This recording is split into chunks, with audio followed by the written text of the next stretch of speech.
May the evening soothe and welcome you, O travelers from Upper Egypt. You will travel no further because you are come. Here, you are at the beginning of time. Here was conceived and lived the great week of the creation of the world and the separation of the earth from the waters. You are at the house of the Father.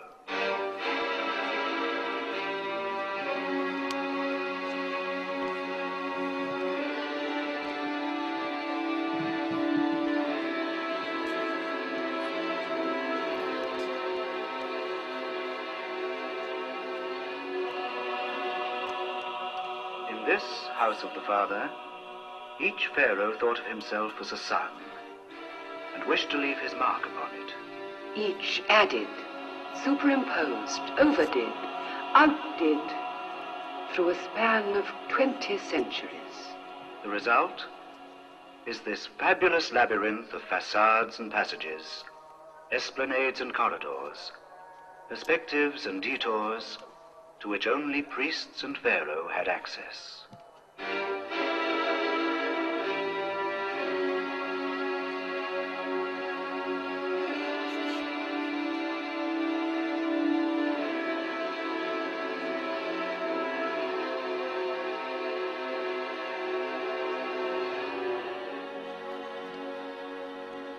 In the time of its full splendor, this citadel could only be reached by a royal canal and a sacred avenue. The Pharaoh, aboard his barge of glory, could moor here, welcomed on the holy quayside in the shade of the sycamores by the pontiff and his numberless retinue of priests with their feather fans.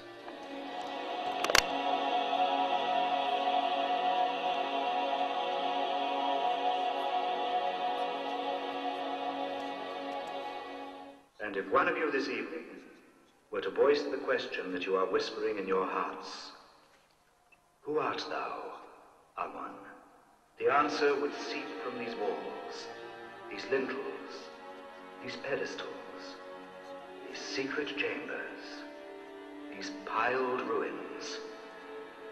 For the answer is written everywhere in 1,000 different hieroglyphics. Seemed that more than one resting place was needed for the sacred barks of the Holy Family.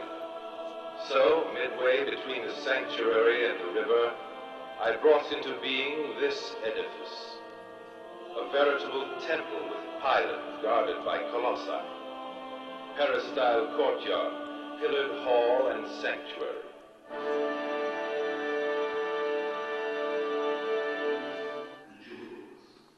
And in the evening, after a further purification, the statue will return to its tabernacle, sheltered behind a fresh clay seal applied to the gates.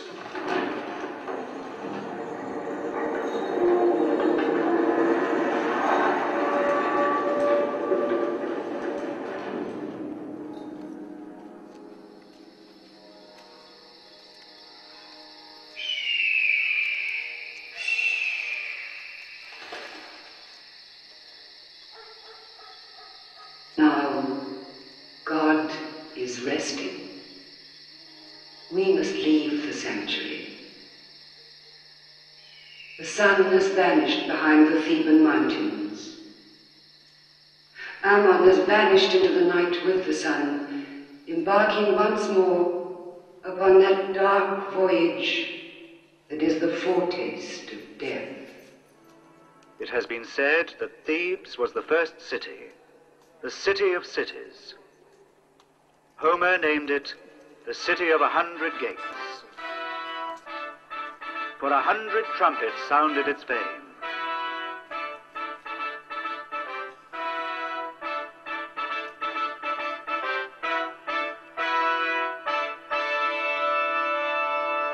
The world.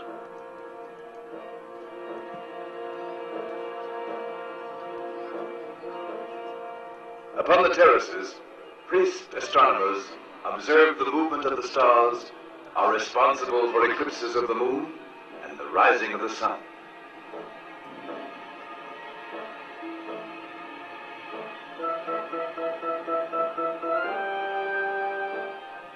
Other wise men, bending over their desks, keep the maps of the empire up to date, and the much more complicated maps of the kingdom of eternity. Watching over the furnaces, others supervised the mysterious metallurgical union of silver and gold into electrum, whose shining plaques would clothe the obelisks.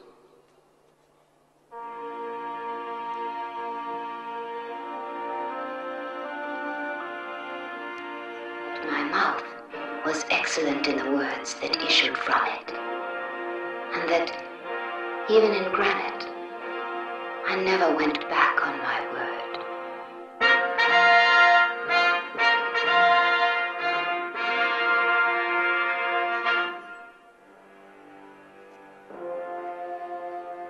But though the testimonies of a faith may fall into ruins, they do not die.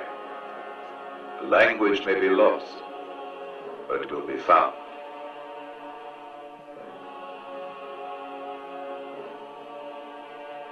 And Ammon, who reigns forever here, is not a god to be taken lightly.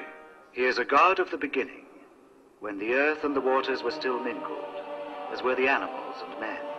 He is a complex god, as powerful as the creation. Ammon announced the salvation of man. He also announced the salvation of the crocodile and the scarab, everything that moves, of the flowers of the earth. He deigned to assume the guise of a ram, a falcon, a goose, or a bull. He offered equality to all the companions of the universe. And the language of the hieroglyphics is like this overwhelming faith, which, thanks to the floods of the Nile, raised these pylons, these colonnades, these obelisks. May these hieroglyphics come to life once more, to bid farewell to you, new pilgrims to Upper Egypt. Like a sudden flight of a myriad sacred birds, their spread wings sprinkling the droplets of the river like a benediction.